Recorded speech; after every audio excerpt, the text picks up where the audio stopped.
Okay. Well, good afternoon, everybody. My name is Diana Jimenez, Public Information Officer for Caltrans District 7.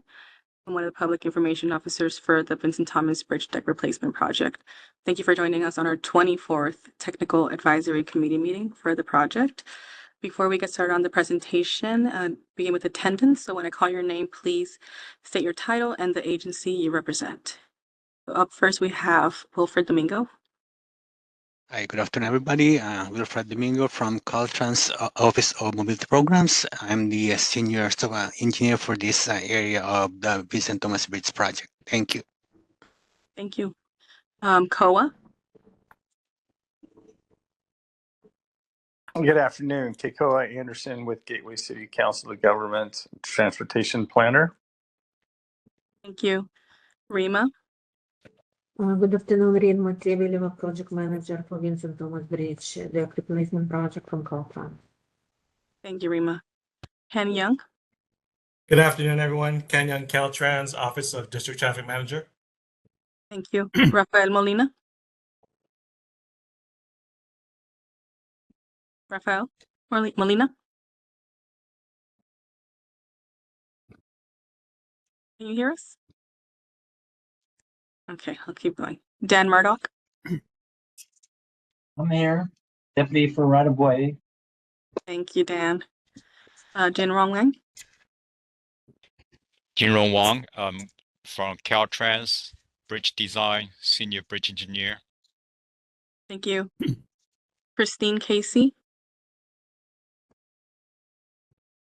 Good afternoon, Casey, Deputy Secretary for Freight Policy at CalDA. Thank you. Andy Chen. Hi, my name is Andy Chen from Caltrans. I'm a bridge construction engineer for Vincent Thomas Bridge. Thank you.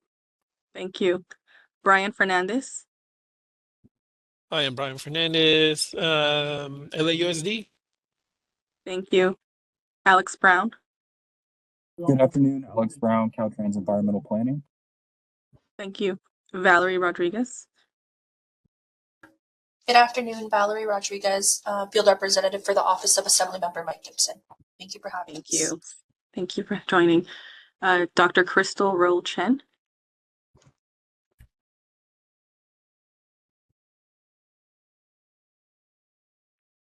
Good afternoon, everybody. Crystal Roll Chen with the California Resources Board Enforcement Division, and I'm the Community Liaison to Wilmington. Thank you for having me. Thank you. Sumay. Good afternoon, Sumay Tan. I'm with Caltrans Office of Mobility Programs. Thank you. Thank you, Sumay. Manuel Durazo. Hello, everybody. Durazo with Public Affairs. Thank you, Manuel. Eric Morgan. Hello, Diane. Hi, Ken. Good afternoon, everyone. Eric Morgan, Emergency Management Department, City of Los Angeles. Thank you, Eric. Anai. Diana Dermagerdician, I'm Senior Bridge Engineer. I'm attending for Mike Francis, the Area Construction Manager for Caltrans. Thank you. Roberto Perez. Good afternoon, everyone. Roberto Perez, Government Affairs Liaison for Caltrans District 7, attending on behalf of Shane Weaver. Thank you. I'm Jorge Pantoja. Good afternoon, Jorge Pantoja, Project Coordinator, Alameda Corridor Transportation Authority. Thank you. Donovan Wright. Yeah. Assemblymember Mike Gibson, thank you for having me. Thank you. Brandon Williams.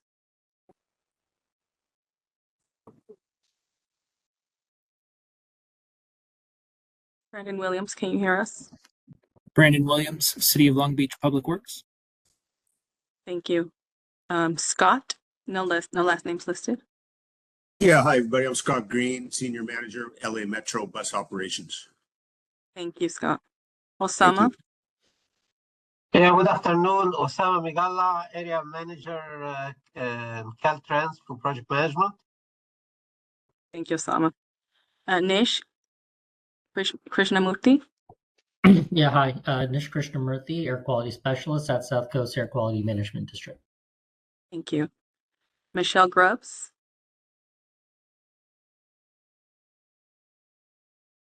Michelle, can you hear us? keep going. Give me 1 second. Excuse me.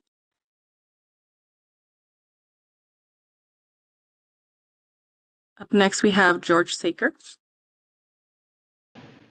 Yes, I, Caltrans Division of Construction, Office Chief, Roadway Construction. Thank you. Eli Yigal. Good afternoon, everyone. Eli Ugal, Port of Long Beach Harbor Patrol Sergeant. Thank you. Christine Thome.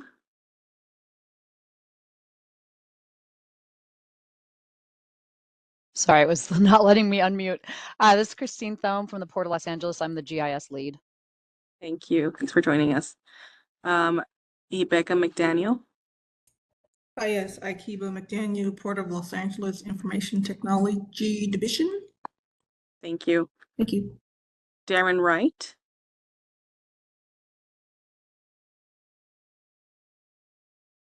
Darren Wright, Port of Long Beach Tenant Services.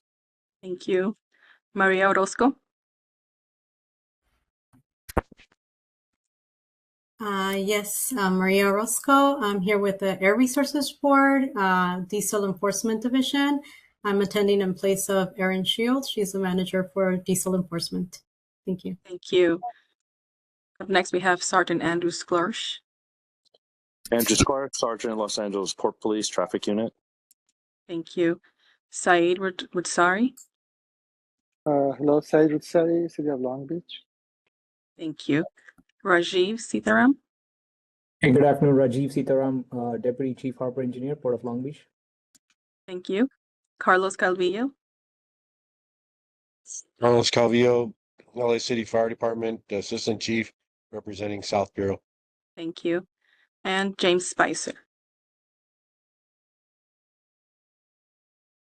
This is James Spicer, Facility Design Unit Manager for Metropolitan Water District.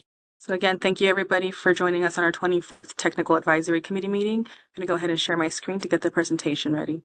Okay, so for today's agenda, we're going to go over TAC meeting action items, as well as the July CAC meeting overview. For the presentation topics, we'll be going over an upcoming closures of the Vincent Thomas Bridge, the project schedule, a recap of the August 6th Goods Movement stakeholder meeting, our project coordination map, a new Vincent Thomas Bridge project website, open discussion, action items, and information about our next meetings. So for the previous meeting action items for the TAC in July, like as always, we uploaded our meeting minutes and recording to the Vincent Thomas Bridge project website. And Caltrans is going to provide an emergency contact number to use to report incidents related to the Vincent Thomas Bridge tech replacement project. For the second action item, that the phone number is still in process. So when that is finalized, we'll share that information with the TAC members. For the prior CAC meeting overview, these are the topics that we discussed. We went over the July, we had it on WebEx on July 23rd. We went over our project schedule, our project coordination maps, and public information updates. And one of the comment we received was from the Port of Long Beach Media Relations Manager, and they asked about Caltrans' position regarding an article from the Daily Brief suggesting raising the bridge. And we mentioned that that's still an idea, and we're going to proceed with the Vincent Thomas Bridge project as is. So we have a couple upcoming closures of the Vincent Thomas Bridge happening next week. So I'll go over those details with you right now.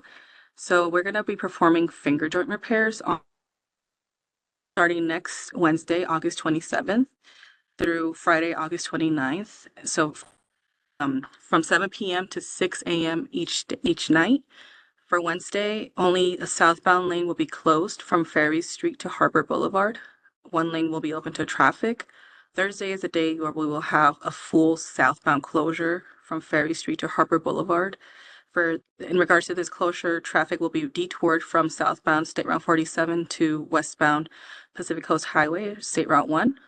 And on Friday, August 29th, there will be a northbound lane closure from Harbor Boulevard to Ferry Street, and one lane will remain open. Working on sending out a press release with this information, and we'll be posting this closure to our social medias.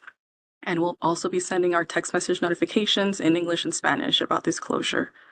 Are there any questions about this so far?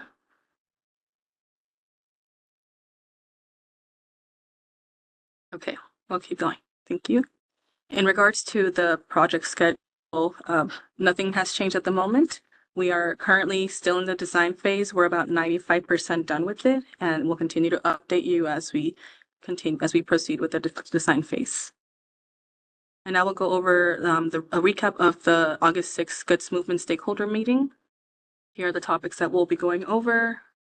We'll be going over the bridge raising concept status, the Harry Bridges Boulevard resurfacing timeline, the peak season timing confirmation, bridge security coordination meeting that took place recently, the ferry service pilot program exploration, and the traffic management plan subcommittee. Again, in regards to the bridge racing concept status, as of now, Rising the Bridge remains a concept, and Caltrans is moving forward with the current Vincent Thomas Bridge replacement project. In regards to the Harry Bridges Boulevard resurfacing timeline, the project is scheduled for completion between late spring and summer 2026 as part of the contractor's initial work order before the full bridge closure begins and before the detour route is implemented. In regards to the peak season timing confirmation, historical data shows that July through October are peak travel seasons. And to avoid this busy season and to minimize disruptions to the communities, the full bridge closure is planned for November of 2026 within a single off-peak season. And no construction materials will be transported by barge during this time. And recently, on August 7th, Caltrans held a bridge security coordination meeting with agencies like the U.S. Coast Guard, the California Highway Patrol, Port of Long Beach Harbor Police, and Port of Los Angeles Police Department. The focus of this meeting was on security concerns and managing access to areas beneath the bridge during construction. And in regards to the ferry service pilot program exploration, the Office of Councilmember Tim McCosker is exploring a commuter ferry that will have service between downtown San Pedro and downtown Long Beach. Now I'll pass it over to Ken Young, who will be going over a couple slides regarding the Traffic Management Plan Subcommittee. Ken? Thank you, Diana. As discussed previously, we have identified 26 intersections for traffic control officer deployment. Currently, we're going through a prioritization of those, just in case there's if there's any kind of constraints, we have an understanding of what the importance is in terms of locations. So it's showing our priority remains the detour itself, and including the hard closure and the soft closure, and what I'm referring to as the detour loop. And Diana, if you go to the next slide, we could show a visual of that. What's disclosed in red is basically what I'm referring to as a detour loop. It embodies the detour itself from Harry Bridges Boulevard to Alameda, Anaheim, Henry Ford Avenue to 47, as it wraps around and through the bridge to the 110. It also includes connections to San Pedro from the 110 terminus on Gaffey to Channel to Pacific Avenue to John S. Gibson. Beyond the immediate priority, we've placed the other locations into tiers. So if we had to reduce the number of locations for any constraints, we would, for the most part, work with locations along the alternate routes, such as PCH, or other routes such as Lomita. And there are some locations identified in red that are operated by Caltrans, and we believe that we could, based on our monitoring, either at our alternate TMC or in the field, we'll be able to have the ability to adjust the signal timing such that to minimize any type of impacts. There are some intersections, such as intersection 19, that are of significance in terms of operations. The traffic operational analysis report indicated that it operated at a pretty, let's say, low level service there. So we understand the importance of, I think, what's referred to as 5 spokes. During our past TMP subcommittee meeting, there was some in terms of intersections 23, 24, and 25. There's some positive feedback from the Port of Long Beach and the Harbor Patrol in terms of what those locations mean in terms of priorities. So we'll take that into consideration. So some of these locations, specifically intersections 23, 24, and 25, for example, are included. We've included in, well, actually 23 and 24, we've included in tier 1. So if we had to make some reductions, tier 1 would be the first to go. And then if we, beyond that, if further reductions were needed, that's where more critical intersections such as 19, of which I referred to, or 25, of which the Harbor Patrol spoke to, and would be considered in terms of reduction. Again, we will take a further look at intersections 23 and 24. The primary focus is to provide traffic control officers that along the detour that promote traffic flow. So upon our initial review, we did not feel that intersections 23, 24, and 25 contributed to that main premise, so to speak. So, but we will evaluate it, and we'll probably have a final determination during our forthcoming TNP subcommittee meeting, which is going to be scheduled for next Tuesday between 11 and 12. Next slide. This is an updated map regarding our CCTV camera locations. During our last, at least TMP subcommittee meeting, there was discussion about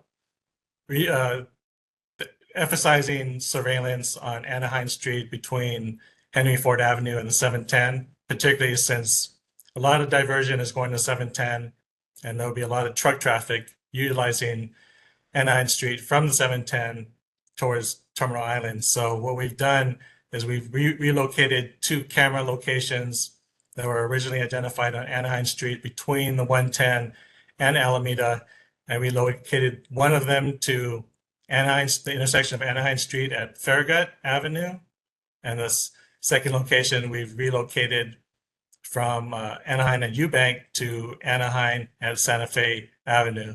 So with those locations, we feel that we have a good view of the majority of the corridor and the potential impacts that may arise during particularly the full closure. Next slide, please. This slide represents crossing guard needs. We had identified, at least visually, that there are some crosswalks associated with schools on PCH at Avalon and Broad. That's specific to Banning High School. And there are needs on Anaheim Street tied to an elementary school, I think St. Paul, at both Bayview and Neptune Avenue. I've coordinated with one of the representatives from the LA Unified School District to ascertain if there are any additional considerations. And during our review, we've also cross-checked it against a list from the city of LA in relation to current crossing guard services in the Wilmington area. And I think that's the end of my report, Dana. Thank you. Thank you, Ken. Appreciate it. Up next, we'll have Wilfred Domingo going over our area projects coordination map and schedules. Wilfred? Okay, thank you, Diana. Next slide, please. Okay, so this is our latest project coordination map, and I highlighted 2 projects in pink. These are the projects that we recently completed. So we have Project G, which is the Union Pacific Bridge Deck Replacement Project. We've completed that in June of 2025. And we have Project N, that is the pavement preservation on Route 103 also. We completed that in April of 2025. And then I highlighted 2 projects in brown. We have the Seaside Avenue Navy Interchange project, that is the Port of LA project. And then we have the 10th and 9th Street structure removal project that is for the from the Port of Long Beach. So the removal of the 10th and 9th Street is a prelude. It's needed before the PRB expansion project and the Shoemaker replacement project. So both of these projects we're doing oversight. So we're doing our best to coordinate with the consultants to make sure that we're minimizing the impact of these two projects. We also have Project C all the way to the bottom left corner of the map. This is the Harbor SR47 interchange project. This is an ongoing project, so hopefully by the time that we're going to have a full closure, we'll have a better look on how we can minimize the impact of this project. We also have Project K all the way to the top of the map. This is the Project EA 32160. So this is the CAPM and ADA improvement project and the PCH. So we're trying to prioritize the items nearby the Vincent Thomas Bridge project so that it will not interfere with the Vincent Thomas Bridge project. So again, if you take a look on the schedule over here, we have Project G and N, which are already completed. We have projects E and S in brown. These are our oversight project that we're working with our consultant to make sure that the impacts of this project are being minimized. Project K is a Caltrans project that we're doing CAPM and AD improvements. We're trying to prioritize and accelerate the items of work with the nearby the Vincent Thomas project. And then Project C, that's the Port of LA project on the harbor and SR47 interchange. That's an ongoing project that we're hoping that it will have a minimal impact once we have the full closure. So we're doing our best to make sure that the impacts of all the projects within the area will not have too much impact, especially with the nearby communities. So this is our latest map and schedules within this project area. Thank you, Diana. Thank you, Wilfred. Up next, I'll be going over our new Vincent Thomas Bridge project website. So this is what our website looks like so far. This is a small screenshot of it, but on the right, we have a QR code. Scan it, and that will take you to our full project website. This project website will be similar to the one we had before, except it'll be through Caltrans, it'll be in-house. So we'll continue to update it as we continue with the project. As for the older website where we have all our meetings and materials, that website is going to be archived, so it'll still be accessible for folks to view older meetings and look at older materials, but any updates that continue in the project we'll have on this website. So please let me know if you have any questions moving forward, and I'll be happy to help. So that concludes our presentation. I'll now open it up for open discussion. So if anybody has a question, please let me know.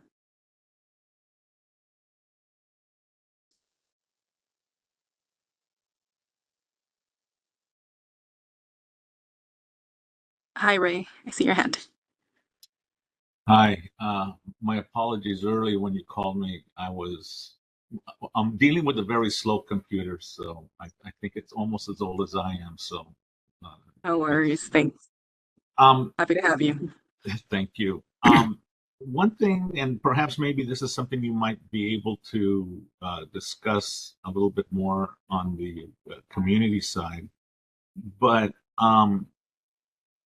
we currently have an electronic sign here on Gaffey approaching the bridge, and it's talking about a bridge closure, and people are starting to ask me, is this the beginning of the project, the closure of the project? And I explained to them, no, that there are intermittent and other projects that are going on. So brings to mind that the possibility, if it's possible, to maybe if there's a way that we could get ourselves a more accurate or more detailed timeline so that people can see.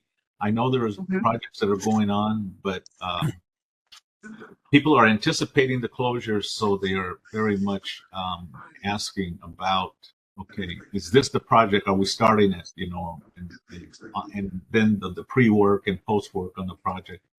If there is a timeline that can be publicly used that goes into some of this, and maybe updating it with other projects, it would be very helpful on the community side. Okay, we have the current project timeline, the schedule right now, but maybe we can work together and come up with something that has more details for the community. So we'll discuss this, and that'll be one of our action items. Thank Great, you, Ray. thank you. I saw another hand up. Eric Morgan. Thank you, Diane, everyone. I'm curious, I may have missed a meeting, and I don't know when the concept of exploring ferry service to and from LA Long Beach occurred and how much traction that it's gotten. Yeah, this was discussed during our goods movement stakeholder meeting. I don't see Axel on this call today. I think he would be able to explain it more, but we can touch base with him when he comes back and have a more detailed response for you. Thank you. Okay, so that's something more on their end to see it would the be feasibility. Yes. Okay, very good. I'll listen out. Thanks. I saw another hand earlier. I can't remember who it was. Raise your hand and we'll answer your question. I see. Hi there. Hi there. Hi, Crystal Roll Chen from CARB. Yeah, and my apologies as well. I haven't been to the other meetings, although I had discussions earlier on with Caltrans staff about routes and going through the communities. And I think, I'm a little curious. It was a little hard to follow. How do they intend to encourage the trucks to stick to the detour routes? Maybe that's a silly question, but it's a little hard to tell. Ken, would you like to weigh in on that? Yeah, we're going to have an expansive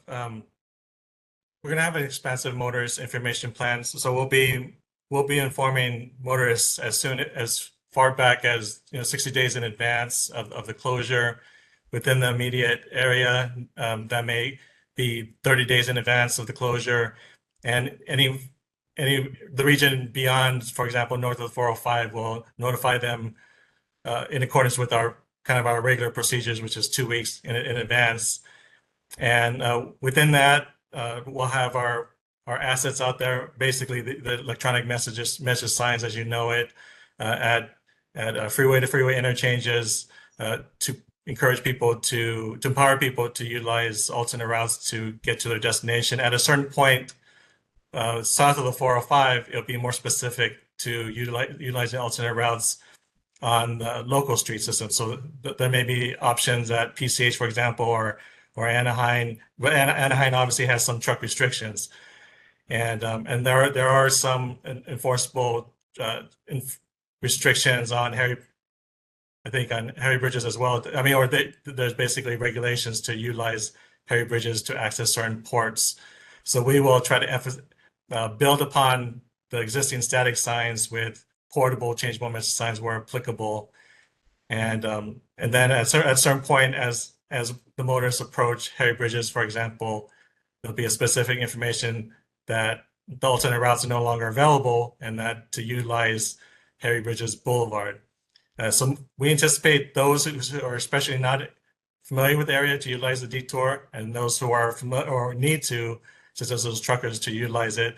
And if they should miss all that, for example, for some reason, then they have the hard closure, or the kind of like the last exit, so to speak, at Harbor Boulevard on the west side of the bridge, that ultimately connects them back with the detour. So there are many ways to, I mean, in terms of signage, I think what we could try to to enhance what we have in terms of static signage out there with changeable message signs. to encourage the truck traffic to take the paths that they're supposed to. And I think that's Yeah, no, that's a great answer. You know, a couple things came to mind. You know, obviously the community has really been struggling under the burden of truck traffic already. And so have you guys considered working to get up more signage, you know, restricting truck traffic on, you know, more community roadways, you know, not the major roadways, but I can imagine more cut-throughs wanting to happen on those smaller roads. Also, I mean, I use it, I'm sure everyone else does, and I've been shut down, I've been routed down community roads. I thought, why would I be routed down this?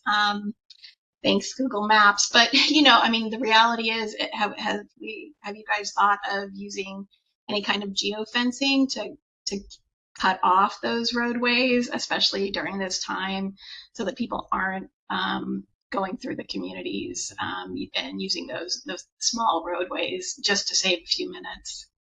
Yes, we have. We've, you know, the stakeholders have been in discussions to at least enhance some of the available apps or websites that are available through Quick Maps or through 511.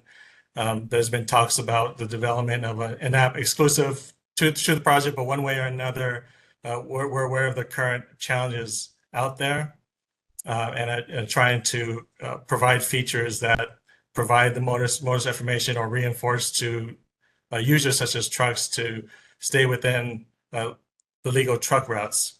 Above and beyond that, we have, as one of the slides presented, we're adding cameras in the areas of impact. That is primarily for traffic surveillance. I guess on another level, maybe it could be utilized to see where truck traffic is going, and maybe it's a means of to use that surveillance to strategize in terms of how they enforce that truck circulation that you're experiencing. Great, thanks so much. Appreciate it. Sure. Thank you, Ken. Thank you, Dr. Crystal. I see Eric Morgan's hand up. Oh, hello again. Yeah, I was in piggyback off that topic that Dr. Crystal brought up. I was wondering, will the app be a portal information for folks as well?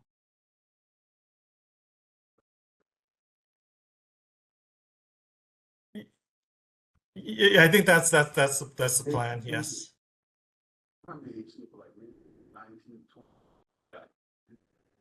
Are there any more questions, comments?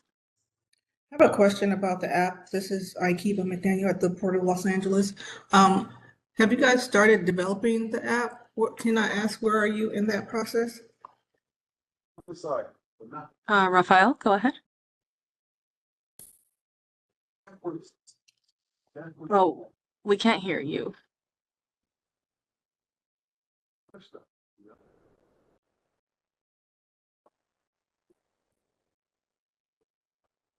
There we go. Hear you now. All right, perfect. Good afternoon, everyone. Rafael Molina, Deputy District Director for the Division of Transportation, Safety, and Operations. Just wanted to add to something that Ken was mentioning as far as the app. The concept of an app is still under consideration, still being sorted out if we can actually deliver an app in time between now and the start of the construction of this project. Something that we're taking a parallel route right now is exploring what we can do with two existing apps. One of them is the Go 511 app that's available both on the Android and Apple platforms. So that's an existing app that provides mapping services. It provides travel information. It provides a lot of good resources with regards to detours and such. And it also has information about our changeable message signs. And if you use the desktop version, which you can actually use on your phone, you can actually get real-time closed circuit TV feeds as well. Caltrans has its own app. It's called Quick Map, and we're working internally to see what we can do to augment its existing features so that it can be better use for individuals that are interested in this particular project. So the app, in terms of developing a brand new one, that's still work in progress. We'll see if we can actually deliver a new one, or what's probably more likely is for us to enhance the existing apps that are already in use today. Thank you. Thank you, Rafael. Okay. Any other questions or comments? Yeah, hi. I had a Krishna Murthy, 8 South Coast AQMD. I had a question about the differences in the tiers that y'all were talking about earlier. Like y'all mentioned the tier 1 and tier 2 intersections. I was wondering what was the difference between them, or what distinguished a tier 1 intersection from a tier 2? Tier 1 is essentially, and to a certain degree, tier 2 as well. It focused on, locations at alternate routes. And I think what distinguished tier 2 from tier 1, tier 2 were the more critical intersections in terms of operations that we felt like we could not reduce unless we absolutely had no option. Tier 1, maybe there's locations there that, Caltrans, if I speak of Caltrans intersections, we could monitor and make those adjustments. So basically, if we could adjust signal timing at certain locations and to promote greater operations, then we really don't need traffic control officer locations. So tier 1 represents some of those locations, and some of the other locations within tier 1 did not tend to critical turns, for example. So critical turns being left turn movements were the most challenging. Some of them were identified, and maybe the majority of the big ticket turns, primary turns or primary demand was right turn movements. So we felt like those were of lesser importance than tier 1. I hope that helps. Okay, yeah, thank you. Sure. Thank you, Ken. Thank you, Nish. Anybody else? Okay, I'm going to continue with the presentations. Give me 1 second to share my screen again. So for our action items, we are going to come up with produce a more detailed project schedule to provide for the community, specifically to San Pedro, to avoid any confusion about any other projects taking place before we begin construction for the Vincent Thomas Bridge deck replacement project. And as always, we'll upload our materials to the project website. I will let you know if it's on our new one or the old one. We're still transferring some of the stuff over, so be on the lookout for that. And other than that, I'll continue with the rest of the presentation. For our next TAC meeting, it'll be on September 16 at 2 p.m. And as always, we have our project contact information. The link is the new project website, same email address. If you have any questions, please reach out to us at vtbproject@dot.ca.gov. You can reach out to me, Diana Jimenez, or Manuel Durazo, who's filling in for Nathan as Public Information Officer. And I also included another QR code that will take you to our new project websites. Oh, I see a question. Give me 1 second. Never mind. Excuse me. And that concludes our presentation. So thank you so much again for joining us on our 24th Technical Advisory Committee meeting, and we hope to continue this collaboration as we continue with the project. Thank you, everybody. Thank you. Thank you. Thank you, Ken. Thanks, everybody.